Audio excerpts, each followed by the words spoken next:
Kunjungan budaya adalah perjalanan seseorang untuk tujuan motivasi budaya, seperti meninjau budaya dan seni sesebuah bangsa, kunjungan ke tapak monumen, serta melawat ke kawasan festival dan acara budaya. Oleh hal yang demikian, warisan budaya telah menjadi semakin penting kepada pelancong pada hari ini di kebanyakan tempat di dunia. Malahan, aktiviti perjalanan mengunjungi destinasi berteraskan budaya telah berkembang dengan pesat. Dengan potensi pelancongan berteraskan warisan budaya yang agak besar, Kuala Kedah sebagai sebuah pekan nelayan yang amat sinonim dengan sejarah Kesultanan Kedah yang lampau, sememangnya amatlah sesuai untuk dijadikan sebagai sebuah destinasi pelancongan budaya. Terletak di bahagian utara negeri Kedah Darul Aman, Kuala Kedah merupakan sebuah kawasan pertempatan ataupun sebuah pekan kecil dalam daerah Kota Star yang lebih dikenali sebagai sebuah pekan nelayan yang turut mempunyai peninggalan sejarah silam. Kuala Kedah yang kedudukannya hanyalah 11 km dari pusat bandar Alor Star merupakan sebuah kawasan tanah pamah yang terletak di kawasan pinggir laut yang menghala ke Selat Melaka. Antara salah satu destinasi pelancongan budaya di Kedah Alor Star ialah Rumah Merdeka.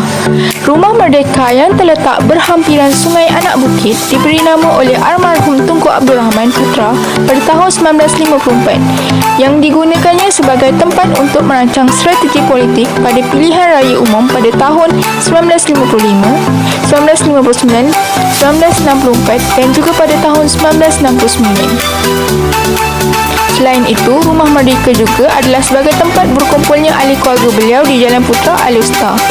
Sebagai anak gahara yang berasal dari Kedah, dikatakan almarhum Tunku Abdul Rahman sering pulang ke negeri Jelapang Padi dan akan menginap di Rumah Merdeka di Jalan Tunku Abdul Rahman Putra sambil mencari ilham termasuk berkaitan dengan usaha mencapai kemerdekaan.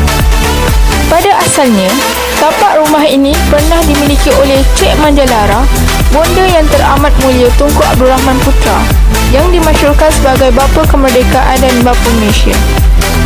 Tanah ini kemudiannya dihadiahkan kepada Tunku Abdul Rahman. Pada akhir tahun 40-an, Tunku Abdul Rahman mula merangka reka bentuk pelan Rumah Merdeka. Ini adalah pelan Rumah Merdeka yang telah dirangka oleh Tunku Abdul Rahman.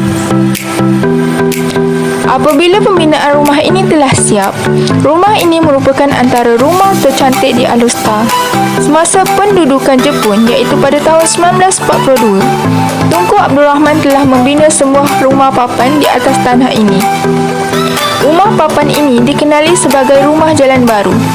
Pada tahun 1953, Tunku telah menyediakan satu tapak baru untuk kediaman beliau di mana Tunku Abdul Rahman telah mengangkat rumah papan yang dikenali sebagai Rumah Jalan Baru berkenaan menjadi tingkat atas rumah tersebut. Pada tahun 1954, rumah ini telah dinamakan sebagai Rumah Merdeka oleh Tunku Abdul Rahman atas nasihat sahabat-sahabatnya iaitu Encik Senu Abdul Rahman, Encik Muhammad Hir Johari dan Tan Cheng Lock. Dinding tingkat bawah rumah ini diperbuat dari batu bata dan konkrit, manakala kayu digunakan untuk dinding tingkat atas rumah. Warna merah dan putih di dinding rumah tersebut dipercayai merupakan warna semangat patriotik Tunku Abdul Rahman terhadap UMNO. Sebelum ini, warna bilik Tunku Abdul Rahman ialah warna biru, iaitu warna kegemaran beliau. Rumah ini dihias secara sederhana, tetapi kelihatan menarik kerana ia juga menggambarkan personaliti Tunku Abdul Rahman. Kos membina Rumah Merdeka ini dianggar sebanyak RM20,000 Malaysia. Selain menjadi tempat untuk Tunku Abdul Rahman merancang strategi politik, Tunku Abdul Rahman juga banyak menghabiskan masa lapangnya untuk melakukan aktiviti penulisannya.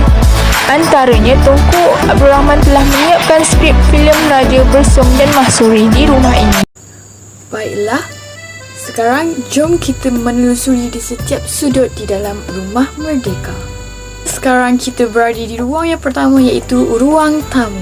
Ruang tamu ini merupakan ruang utama di mana Tunku Abdul Rahman akan melayan para tetamu yang hadir dan kebanyakan para tetamu yang hadir ialah tetamu kenamaan dari dalam ataupun luar negara. Dan untuk pengetahuan semua, susun atau perabot dan juga perhiasan di ruang tamu ini adalah susun atau asal sewaktu Tunku Abdul Rahman menduduki Rumah Merdeka ini. Okey, sekarang kita berada di ruang yang kedua, iaitu ruang makan. Ruang makan terbahagi kepada dua, tetapi ini merupakan ruang makan Tunku Abdul Rahman bersama ahli keluarganya. Dan ini merupakan satu-satunya ruang ataupun bilik yang berpenghawa dingin, dan kerana itu ruang ini digelar bilik sejuk. Dan setiap kali Tunku Abdul Rahman pulang ke rumah ini, pembantunya iaitu Aminah akan sentiasa memasakkan makanan kegemaran Tunku Abdul Rahman, iaitu kari kepala ikan yang dimakan bersama kerak nasi. Seperti mana yang Farah beritahu sebelum ini, ruang makan ada dua di Rumah Merdeka ini, dan di sini merupakan ruang makan bersama para tetamu yang hadir.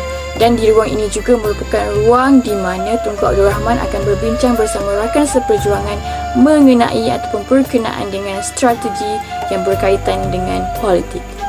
Baiklah, tidak lengkap sebuah rumah tanpa bilik tidur. Dan di Rumah Merdeka ini terdapat beberapa bilik tidur, dan sekarang kita berada di bilik tidur Tunku Ahmad Nerang. Bilik tidur ini digunakan oleh Tunku Ahmad Nerang sebelum beliau berangkat ke India untuk menjalani kursus ketenteraan. Dan sehabisnya beliau melakukan kursus tersebut, beliau pulang ke Kedah dan masih menggunakan bilik ini. Dan sebenarnya bilik ini juga digunakan oleh beberapa tokoh ternama dari UMNO seperti Tun Dr. Ismail bin Abdul Rahman. Okey, kalau tadi kita sudah berada di bilik Tunku Ahmad Nerang, sekarang kita berada di bilik Tunku Abdul Rahman bersama isterinya, iaitu Tun Sharifah Roziah. Bilik ini didiami ataupun diduduki oleh mereka berdua sewaktu mereka pulang untuk bermalam di Kedah. Dan sebenarnya susun atau perabot dan juga lukisan yang berada di rumah ini merupakan susun atau asal tanpa diusik sedikit pun. Baiklah, kini kita berada di bilik yang lain pula, iaitu di bilik ananda perempuan kepada Tunku Abdul Rahman dan juga isterinya, iaitu Tunku Khadijah. Bilik Tunku Khadijah ini digunakan pada tahun 1954 sebagai bilik pengantin. Dan seperti mana yang anda lihat dan seperti mana di bilik-bilik yang sebelum ini, susun atau perabot dan juga lukisan yang ada di dalam bilik ini juga merupakan susun atau yang asal tanpa diusik sedikit pun. Kita sudah menjelajah hampir keseluruhan Rumah Merdeka ini, dan sekarang kita berada di bilik bacaan dan juga bilik muzik. Dan ruang ini merupakan ruang yang penting untuk Tunku Abdul Rahman, di mana di ruang ini beliau menulis, membaca dan juga mendengar muzik kegemaran beliau. Dan untuk pengetahuan semua, lagu kegemaran Tunku Abdul Rahman ialah lagu Bunga Tanjung. Sekarang kita berada di ruang yang terakhir di dalam Rumah Merdeka, iaitu ruang kegemaran Tunku Abdul Rahman. Apakah nama ruang ini? Ruang ini merupakan ruang santai di luar ataupun di belakang rumah. Ruang ini merupakan tempat di mana Tunku Abdul Rahman bersantai dengan minum kopi Turki bersama para tetamunya dan juga mengadakan sesi perbincangan bersama tetamu kenamaannya.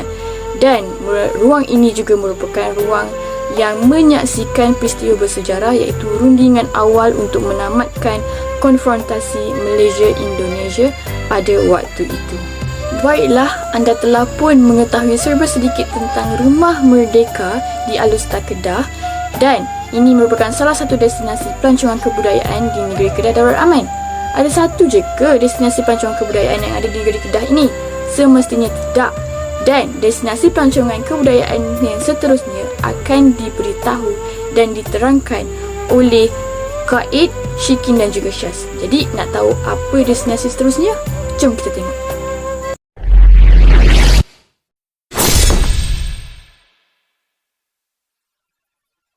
Assalamualaikum, saya Syaifah Nashikin, Muhammad Kaid dan Nur Syazina akan menerangkan destinasi pelancongan kebudayaan menarik di Kedah Darul Aman, iaitu di Kampung Seri Bandar Padang, Kedah.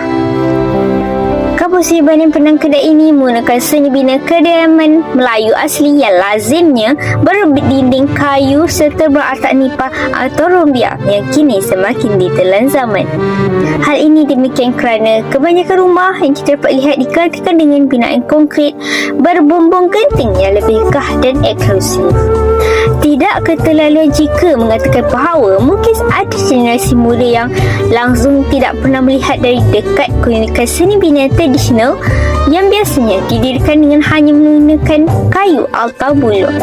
Setelah itu, perkampungan adat Melayu Seri Banian yang diasaskan seorang guru silat di Penang Kedah ini menawarkan suasana kehidupan Melayu lama kepada orang ramai untuk mereka merasai seni pengalaman berada pada zaman dahulu kala sekaligus dapat mengetahui budaya Melayu lama.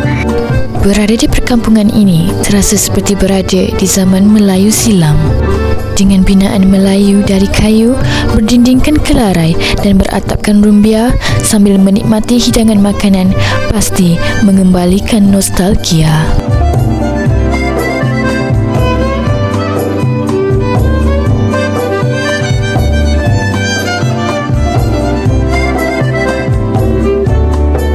Seterusnya, projek membina perkampungan di Kampung Benang Bukit ini berkonsepkan adat Melayu Nusantara yang terdiri daripada rumah adat serta suku kaum Melayu terdahulu yang terdiri daripada Aceh, Bugis, Banjar, Jawa dan Minangkabau. Di perkampungan ini juga terdapat beberapa rumah Melayu yang lama yang memiliki aktiviti reka bentuk kriteria yang tersendiri yang menarik. Setiap rumah mempunyai perbezaan berdasarkan pada reka bentuk pada setiap bumbung rumah masing-masing. Suasana di kampung ini sememangnya mengimbau pada zaman Melayu tradisional, di mana terdapat Dewan Nenek Membina menggunakan reka bentuk Melayu terdahulu. Di kampung ini juga mereka menawarkan hidangan tradisional kepada para pengunjung dengan harga yang berpatutan.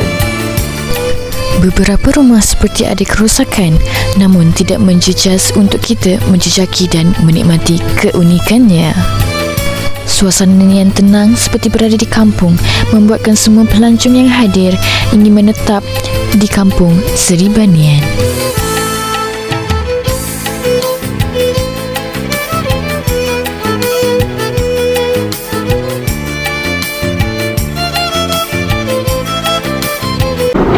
Tujuan utama perkampungan ini dibina adalah untuk memperkenalkan budaya masyarakat Melayu zaman silam dan mengumpulkan semua warisan Melayu itu di satu tempat bagi tatapan generasi muda kini. Terdapat beberapa aktiviti yang boleh dilakukan semasa mengunjungi tempat ini seperti menunggang ataupun bergambar bersama kuda.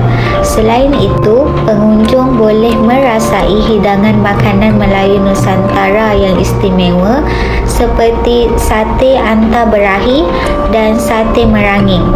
Pengunjung juga boleh menonton persembahan silat serta muzik dan nyanyian tradisional Melayu pada hari Jumaat dan Sabtu. Bertunjangkan kekuatan intelektual dan kemahiran seni silat adalah salah satu perlambangan akal budi. Malam Minggu paling sibuk di Seri Banian. Pementasan mereka diibaratkan sama seperti mempertahankan warisan bangsa.